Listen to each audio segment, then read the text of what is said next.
माझी भेट ही काही राजकीय भेट नाही, पण स्वाती वहिनी या स्वतः हिंदुत्व या कामामध्ये नेहमी अग्रेसर असतात. असंख्य आमच्या आंदोलनाच्या निमित्ताने आम्ही सगळेजण एकत्र असतो आणि हे ह्या कुटुंबाचं हिंदुत्वासाठी काम हे निर्विवाद आहे. नेहमी जिथे जिथे हिंदुत्ववादी कार्यकर्ता किंवा कुठलाही प्रश्न किंवा आव्हान मोठा झाला किंवा समोर उभं राहिला तेव्हा तेव्हा मोहोळ कुटुंब हे त्या कार्यकर्त्याच्या मागे उभं राहिलेलं आहे आणि तसे असंख्य उदाहरणं आहेत. म्हणून ह्या संकटाच्या काळात वहिनींबरोबर आणि कुटुंबाबरोबर उभं राहणं हे माझी नैतिक जबाबदारी असल्यामुळे, एक हिंदू म्हणून माझी नैतिक जबाबदारी असल्यामुळे, माझ्या संस्कृतीमध्ये बसत असल्यामुळे मी आज आधार देण्यासाठी आम्ही ताईंना आधार देण्यासाठी आणि त्यांनी हिंदुत्वाचं काम त्याच ताकदीने पुढे घेऊन जावं अशी विनंती करण्यासाठी आज मी इथे उपस्थित झालेलो होतो. ताईंनी काल उपमुख्यमंत्री देवेंद्रजींची सुद्धा भेट घेतली, या संदर्भातली माहिती त्यांना दिली.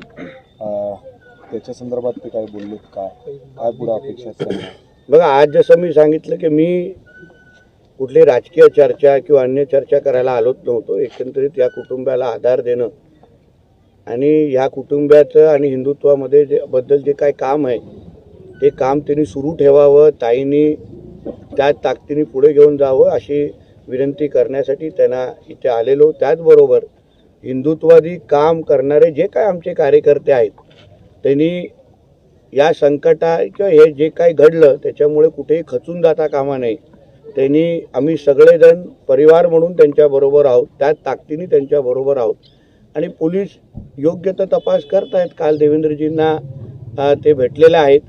म्हणून टप्प्याटप्प्याने या तपासामध्ये नेमकं काय होतं, जी माहिती ताईंना अपेक्षित आहे किंवा ताईंच्या किंवा अन्य लोकांच्या माध्यमातून डिपार्टमेंटपर्यंत पोहोचवण्याचं काम सुरू आहे, त्यावेळी काय त्या निमित्ताने ती माहिती जाते आणि त्या संबंधित तपासामध्ये काय होतं ते येणाऱ्या काळात तुम्हाला समजेल. हा जो काही प्रकार घडलाय त्याविषयी कोणावर संशय आहे की नेमकं कशामुळे झालं याच्याविषयी काही बोलणं झालं? याबद्दल जसं मी तुम्हाला सांगितलं, जी काय माहिती होती त्यांनी संबंधित डिपार्टमेंटपर्यंत पोहोचवण्याचं काम करतातच आहेत आणि ते काय करतीलच. माझं फक्त हेतू आजचा परत सांगतो एवढंच आहे, फक्त हिंदुत्वादी काम, हिंदू समाजासाठी काम जे ह्या कुटुंबाने निर्विवाद पद्धतीने केलेलं आहे. आज रात्री बेरात्री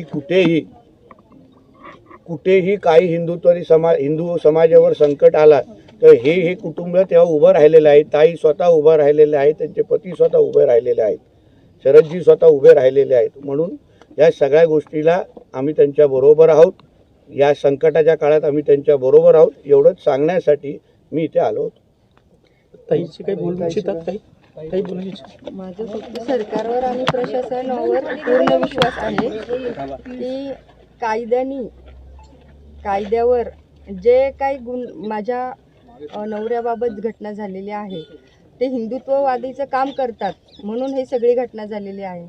आणि समोरच्याला जर वाटत असेल की त्यांचं असं करून मी खचून जाईल तर त्यांना एकच सांगणं आहे की मी हिंदुत्ववादीची बायको आहे, माझा नवरा वाघ होता आणि मी त्याची वाघीण आहे आणि मी हिंदुत्वासाठी जोपर्यंत मरण येत नाही तोपर्यंत लढणार.